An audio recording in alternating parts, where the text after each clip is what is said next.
I'm Ben McGorm, and this is The Wild Harvest. When hunting comes up in conversation, I've noticed that a hesitation in myself that I don't feel in the same way with most other things. It's not fear, and it's not a sense that I'm doing something wrong. It's more like a moment of internal calibration, where I'm quietly trying to understand what the situation is actually asking of me before I speak. Sometimes the question is light. Someone asks about hunting the way they might ask about fishing, or camping, or any other way of spending time outdoors. There's curiosity there, but it's easy, it's unweighted. In those moments, answering feels straightforward. I don't think too hard about it. A simple response fits the space and the conversation moves on naturally. Other times, the question carries something else. Not hostility exactly, and not judgment, but a kind of density that's harder to define. The words themselves might be simple, but there's more sitting underneath them.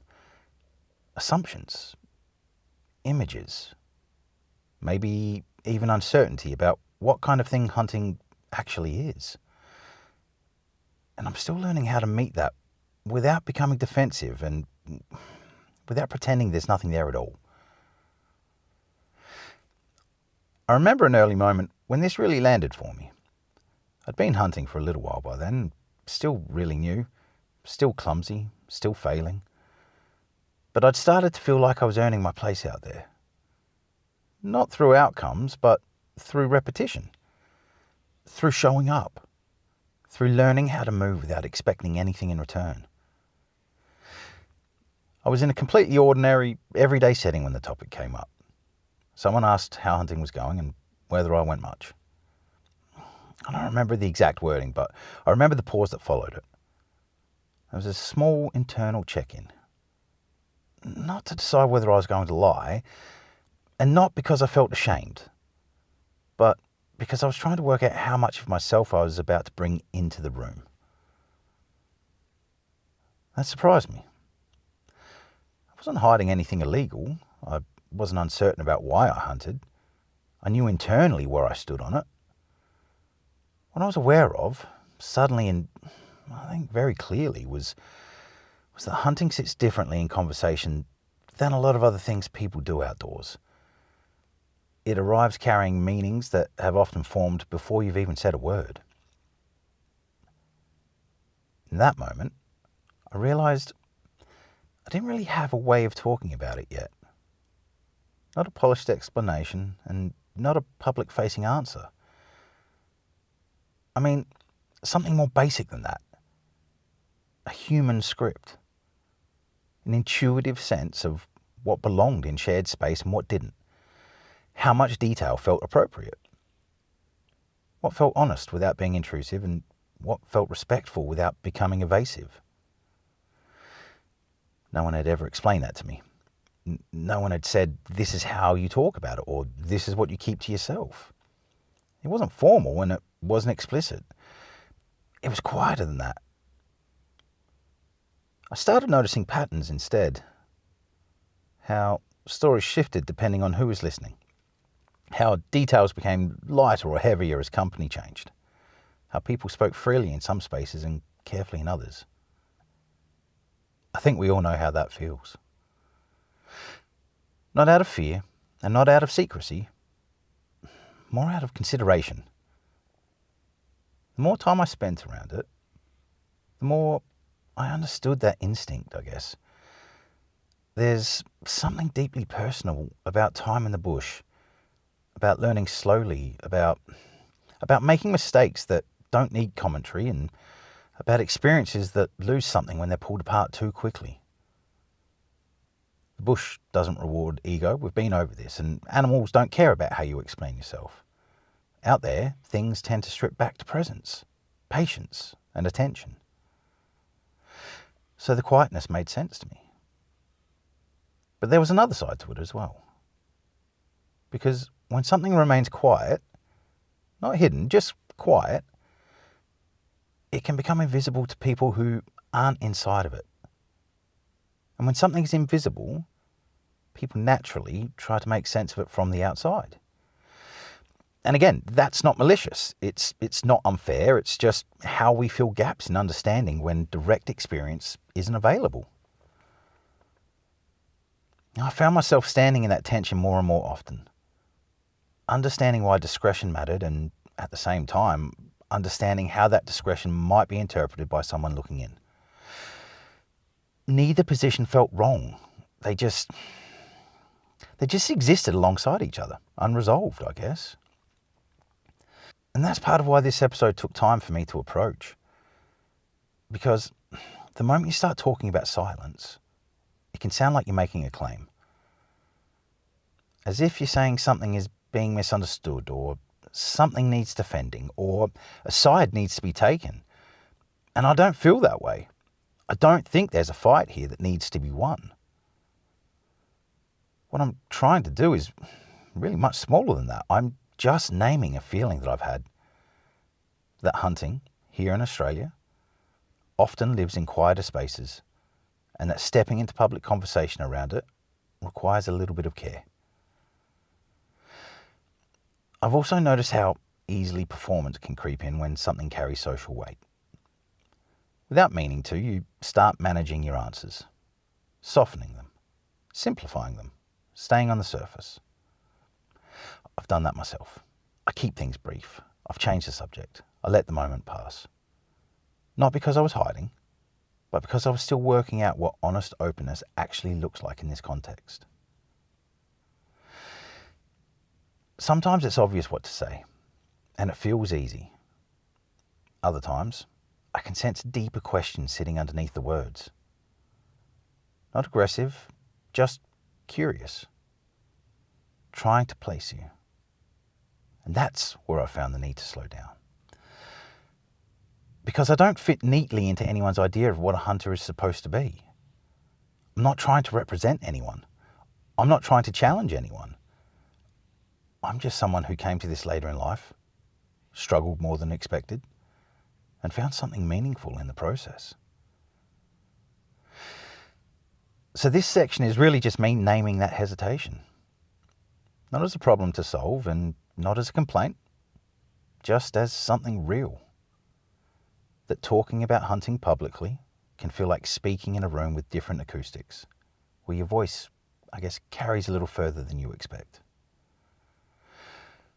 What I want this podcast to be, more than anything, is a place where I can speak carefully, not loudly, not defensively, and not from a place of certainty.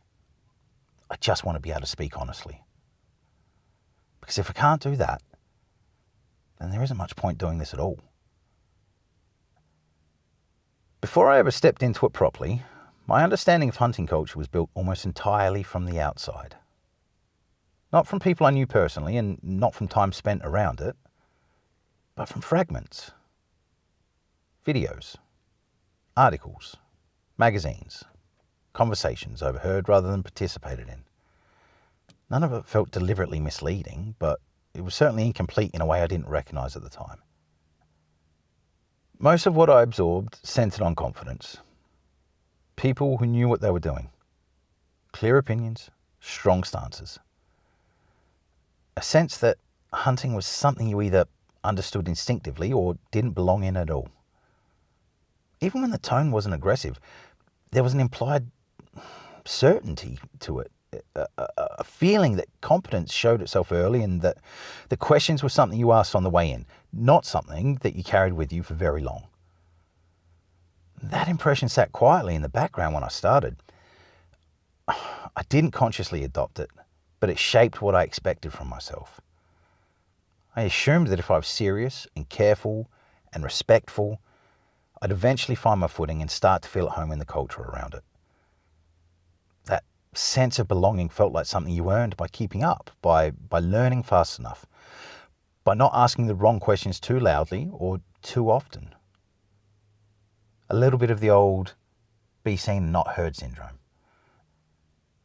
Looking back, It's clear how much of that came from exposure to hunting culture as performance rather than practice. Not because people were pretending, but I guess because the parts that travel well are the ones that look decisive. The stories where something happens, where there's a kill at the end of every single episode. The moments where competence is visible. The sense that knowledge is clean and transferable, rather than situational and slow. What didn't come through as clearly was uncertainty, or hesitation, or the long stretches where people are still figuring things out and don't yet have language for what they're learning. That absence mattered because it left me assuming that those parts either didn't exist or didn't belong in public conversation. If you were struggling quietly, you were meant to keep it that way until you weren't anymore. That expectation influenced how I listened and how I spoke. I paid attention to what seemed acceptable to say and what didn't. I noticed how quickly conversations could move past questions into conclusions. How stories were shaped to sound confident, even when they probably hadn't felt that way at the time. And I absorbed the idea that competence was something you demonstrated, not something you worked toward in public. Now, at the same time, there was another message laid underneath it all. A strong emphasis on self-reliance, on figuring things out for yourself, on not needing too much guidance. Now, that value resonated with me, and people around me that know me know that that is my brand.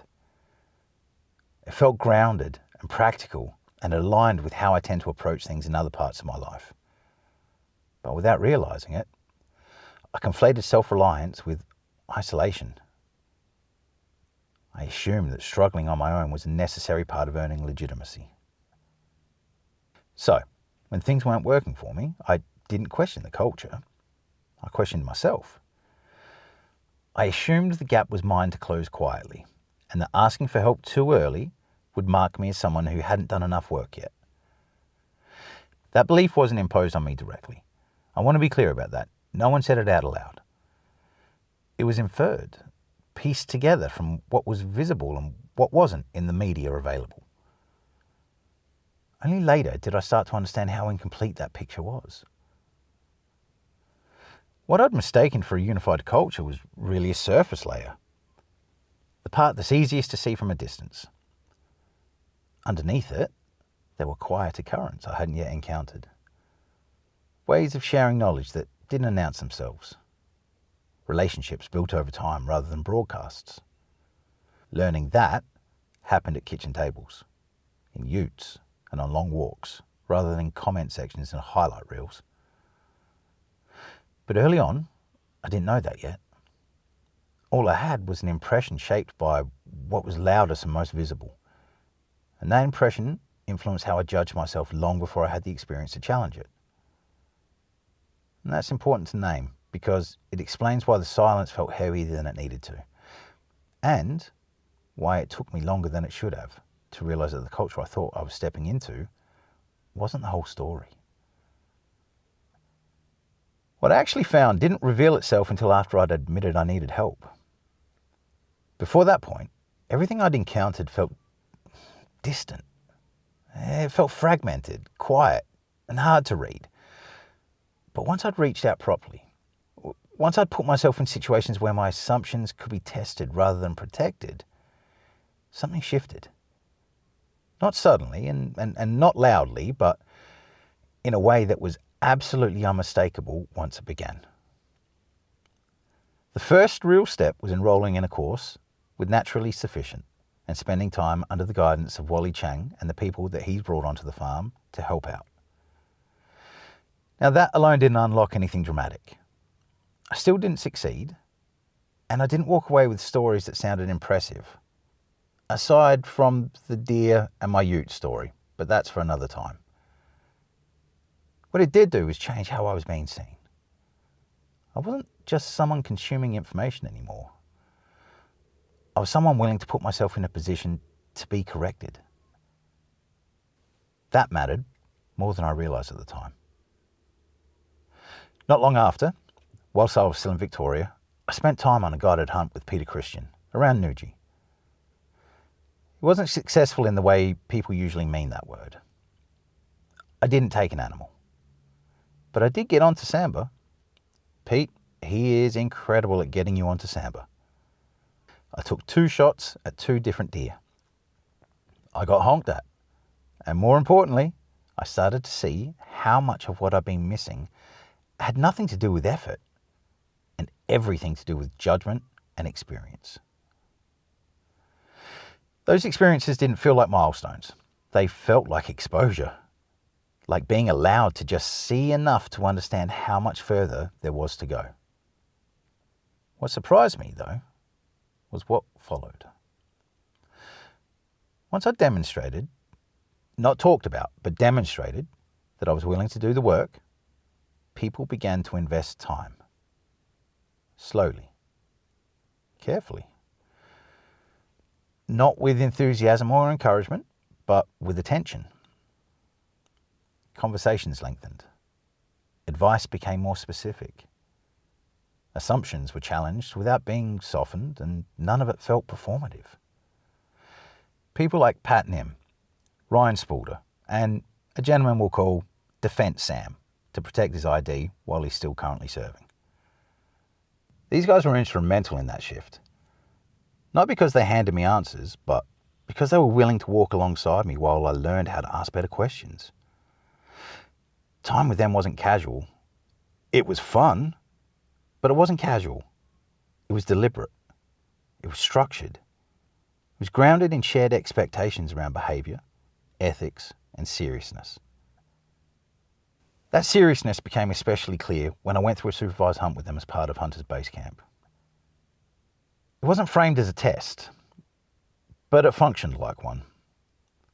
Not of technical ability, but of temperament. The question wasn't whether I could shoot.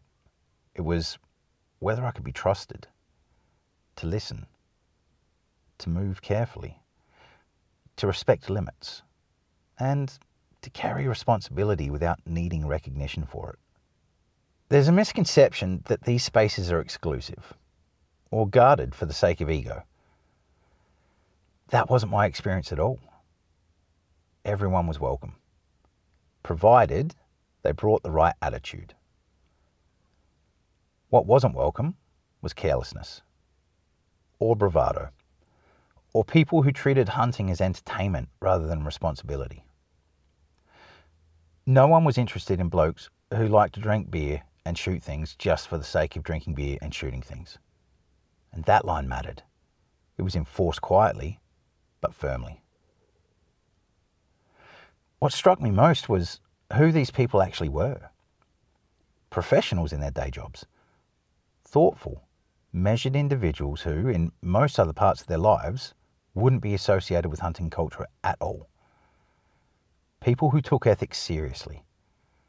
People who understood the weight of what they were doing and refused to cheapen it by turning it into identity or performance. And that's when the picture finally came into focus. The culture I thought I was missing hadn't been absent. It had just been protected. Not hidden, but guarded by standards that only became visible once you demonstrated you're willing to meet them. Knowledge wasn't withheld out of secrecy. It was shared selectively, because sharing it carries responsibilities too. Once I understood that, the quietness made sense. The caution made sense. And the reluctance to speak publicly made sense as well. This wasn't a culture built to recruit or convince. It was one built to endure. And then I realised something else too. What I'd found wasn't a group I was trying to join. It was a standard I was being asked to rise to. Slowly, imperfectly, and without shortcuts, but a standard nonetheless. Once I'd spent time inside that quieter culture, once I'd seen how carefully knowledge was shared and how seriously behaviour was taken, it became impossible not to notice the gap between that reality and how hunting is often understood from the outside.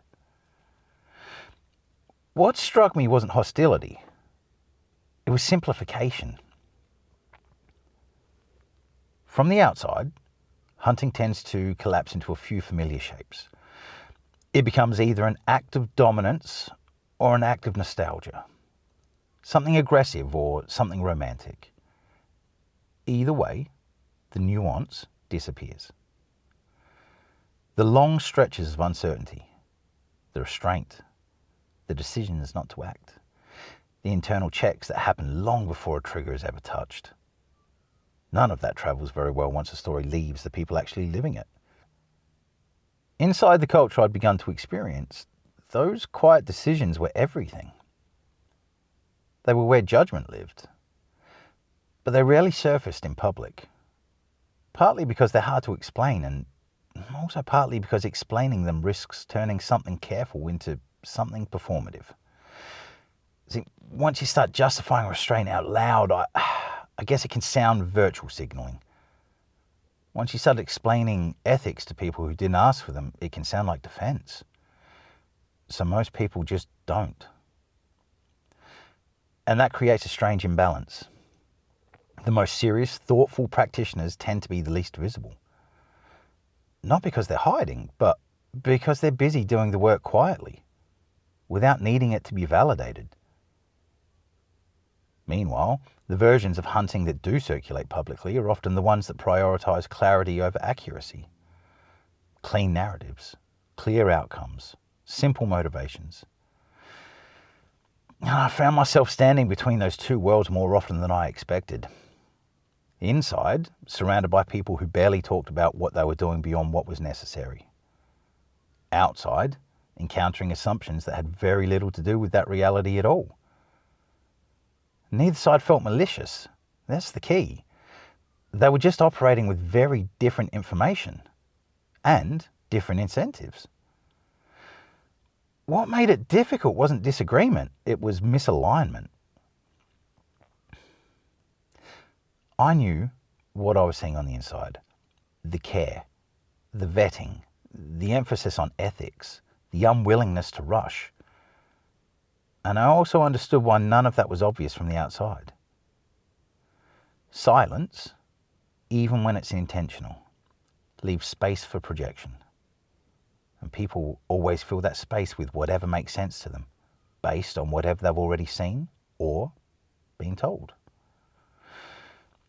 There were moments where I felt the pull to correct that, to explain, to offer context, to overshare, to say, this isn't what you think it is. But those moments were always complicated by the question of who that explanation was really for. Was it about understanding, or was it about reassurance? Was it about clarity, or was it comfort? And was it even appropriate to speak on behalf of a culture that had been careful enough to let me in slowly? That hesitation wasn't fear, it was respect. I didn't feel like it was my place to translate something that had been earned through time and trust into something consumable. Not yet, and maybe not ever, in the way that people often expect. Some things lose their shape when they're flattened for public understanding, and the risk of doing harm by oversimplifying felt more real to me than discomfort of being misunderstood. At the time, I couldn't ignore the cost of that quietness either. When the most visible versions of hunting don't reflect the standards actually being upheld, the gap widens. Misunderstanding, it hardens into assumption, and assumption, left unchallenged for long enough, it becomes narrative.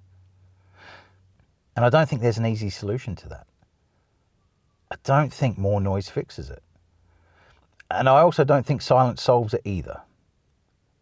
What I do think is that any attempt to bridge that gap has to be careful. It has to come from a place of lived experience rather than a reaction, and it has to resist the urge to simplify something that's complex by nature. That tension between inside and out, between discretion and visibility, is something I'm still sitting with. Like previous episodes, this episode isn't here to resolve it. It's just here to acknowledge that it exists, and that moving through it thoughtfully is part of the responsibility that comes with stepping into this space at all. It's important to say this clearly. because the word silence can be misleading if it's taken too far. Once you're actually inside hunting culture, once you're no longer speaking from the outside looking in, silence isn't the dominant feature at all. In many ways, it's the opposite. Knowledge is shared quite freely. Opinions are often direct. Lines are drawn clearly, and they're not softened for the sake of comfort. The quietness I was describing earlier doesn't live within the culture. It lives at its boundary. Outward facing, towards the general public or people who don't hunt, the tone tends to be measured, careful, minimal.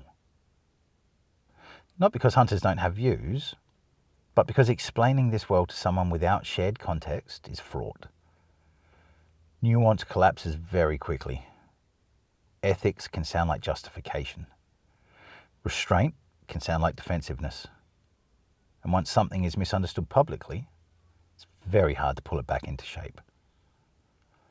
Inside the culture, though, particularly with close-knit groups, things are much clearer. In my case, that became obvious once I spent time around people connected through Hunter's Base Camp. This wasn't a loose social space, and it wasn't performative, although there is a large social aspect to it. It was structured, intentional, and unapologetically serious. Knowledge wasn't guarded for the sake of power. It was shared on the assumption that if you were there for the right reasons. And with that came something I hadn't fully anticipated. Clarity. Opinions weren't hedged, ethics weren't vague, behavioural lines were drawn clearly and reinforced consistently. There's very little ambiguity about what was acceptable and what wasn't. Not in a hostile way, but in a way that made expectations unmistakable. If something mattered, it was said. If something crossed a line, it was named. Immediately. And that environment is incredibly valuable for new members. Not because it's easy, but because it's efficient. Instead of spending years slowly absorbing unspoken norms or stumbling into mistakes through trial and error, you're exposed early to the thinking that underpins decisions. You hear disagreements, you hear different approaches. You see how judgment is formed, challenged, and refined in real time. What makes that possible is shared context. Once people know you understand the weight of what's being discussed, once you've demonstrated that you're not looking for shortcuts or validation, well, conversations open up. Silence gives way to detail. Observation gives way to explanation. And learning accelerates in a way that simply isn't possible from the outside. That's the distinction I needed time to understand. Silence isn't about withholding within the culture. It's about not exporting complexity into spaces that can't hold it properly. Inside, the conversation is often robust, uncensored, and deeply practical. Outside, it's cautious. Not because hunters lack conviction, but because conviction without context is very easily misread. Once I saw that clearly, a lot of the confusion I've been carrying had dissolved. The culture wasn't quiet by nature. It was selective about where and how it spoke. And that selectivity wasn't about exclusion. It was about responsibility. There's a point where care can start to look like avoidance if you're not paying attention. Where trying to be measured becomes a way of staying quiet about things you're actually settled on. And I don't want this episode to end in that place. So I want to be clear about a few things. Not loudly and not defensively, but plainly. I am ethically and morally squared away with hunting, with killing, with the act itself, and with the responsibility that follows it. I don't carry uncertainty about whether it's acceptable to take an animal's life for food, and I don't feel the need to apologise for that position. It isn't casual for me, and it isn't abstract. is grounded, considered, and lived. Hunting, for me, isn't a performance of dominance or a rejection of modernity. It's a reconnection to something deeply human, something evolutionary. The act of sourcing food directly, of taking responsibility for death rather than outsourcing it, carries weight. And that weight is exactly why it matters. Removing ourselves entirely from that reality hasn't made us more ethical. It's just made the consequences easier to ignore. Killing an animal isn't the end of the ethical process. It's the beginning of the most serious part of it. Honouring that animal isn't symbolic. It's practical. It shows up in shot selection, in restraint, in walking away when conditions aren't right, in how the animal is handled afterwards, in how nothing is wasted, in how the experience stays with you rather than being brushed aside. These aren't gestures, they're standards. And they're enforced quietly, but firmly, within the culture I've come to know. That's where I draw my line. I have no interest in hunting as entertainment, no interest in bravado or in tallying numbers, or in using animals as props for identity. I don't respect carelessness, and I don't believe enthusiasm excuses poor judgment. Those things aren't fringe views from inside serious hunting circles either. They're foundational. If anything, they're more strongly policed internally than they ever could be from the outside. Now, at the same time, I'm not here to convince anyone. I don't expect agreement, and I don't need it. People are allowed to sit differently with these questions. What I do push back against is the idea that hunting is inherently thoughtless, or that those who practice it seriously haven't interrogated the ethics. In my experience, the opposite is far more common. The reason I'm willing to say this out loud now is because I've seen the work it takes to do this properly. I've seen the standards upheld. I've seen people walk away when they could have taken a shot. I've seen ethics enforced not through rules alone, but through expectations, culture, and actions. And I've seen how deeply wrong it feels when those standards are violated. So yes, I'm careful about how I speak publicly. But that care doesn't come from uncertainty about where I stand. It comes from respect for something that deserves to be handled properly. This podcast isn't here to soften hunting into something more palatable.